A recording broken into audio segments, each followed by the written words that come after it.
আসসালামু আলাইকুম। দেখেন আমি আপনাদের কাছে ছাগলের দ্বিতীয় পার্ট নিয়ে আসলাম। দেখেন এই যে কালু আর দুলু কী করতেছে। ওরা আসলে অনেক সুইট। আমি ভিডিও করতেছি, আমার ভিডিও দেখতেছে ওরা, মানে আমার দিকে তাকায় ছিল মোবাইলের দিকে। দেখেন এইটা একটা অসম্ভব ব্যাপার। আমার কাকা এক ছাগল থেকে দুইটা ছাগল করছে, সামনে আরও দুইটা আসতেছে, যেটা যাক এটা একটা আল্লাহর রহমত হয়তো বা। তো দেখেন আমরা কিন্তু কালোটাকে সেল করে দিছি। এটা আমার এক মানে চাচা হয়, সে এটাকে বুকিং দিয়ে গেছে, কোরবানি ঈদের সময় এসে নিয়ে যাবে। আর দেখেন সুন্দরী কী করতেছে, ভাইয়ের সাথে খেলতেছে। দেখেন এই দেখেন মনটি আমাদের দিকে তাকায় আছে। দেখ ছাগল পুপ রাখে আমার এখন তো প্রত্যেকবার ছাদ পরিষ্কার করে, একদম নোংরা রাখে না, নিট অ্যান্ড ক্লিন রাখে সবসময়। তো এখন বিকেল হয়েছে, কতক্ষণ পরে আবার আসবে, আইসা আবার এগুলো পরিষ্কার করবে কাকা। যেহেতু সে খুব তার পছন্দ ছাগল পালা, সে নিজে এগুলো করে, এগুলো আদার্স কেউ করে না। তাই দেখেন বিকেলে ওয়েদারটা অনেক ভালো লাগতেছে।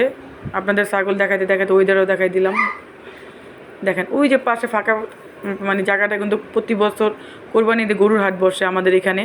তো আমার সাথে থাকলে আল্লাহ যদি আমাকে বাঁচায় রাখে, আমি যদি কোরবানি ঈদে আমি আপনাদের সাথে শেয়ার করব। আমাদের এখানে যে গরুর হাট বসে, ছাগলের হাট বসে, এখানে গরুর হাট বসে।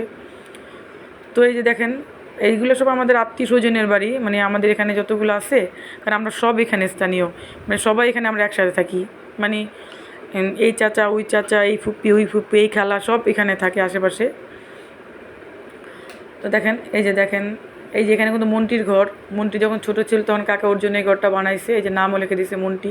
ওর ঘরটা বানানোর সময় আমরা সবাই আসছি, এই ঘরটাকে উদ্বোধন করছি, ফুল দিয়ে এটাকে গেট বানায় মন্টিকে সামনে রেখে আমরা এটাকে কাইটা মন্টিকে ঘরে ঢুকাইছি, সবাই মিষ্টি খাইছি। আসলে আমরা খুব মজা করছি মন্টিকে নিয়ে, দেখুন মন্টি এখন বড় হয়ে গেছে, এখন সে মা হয়ে গেছে। দেখেন এই যে দেখেন এই দেখেন এই যে দেখছেন কী করতেছে, এই দেখেন মন্টি তাকায় আছে আমার দিকে। এই যে ময়লাগুলো আমরা কাকা একটু পরে এসে পরিষ্কার করে ফেলবে। তো সবাই ভালো থাকেন, সুস্থ থাকেন, আমার সাথে থাকেন। আসসালামু আলাইকুম।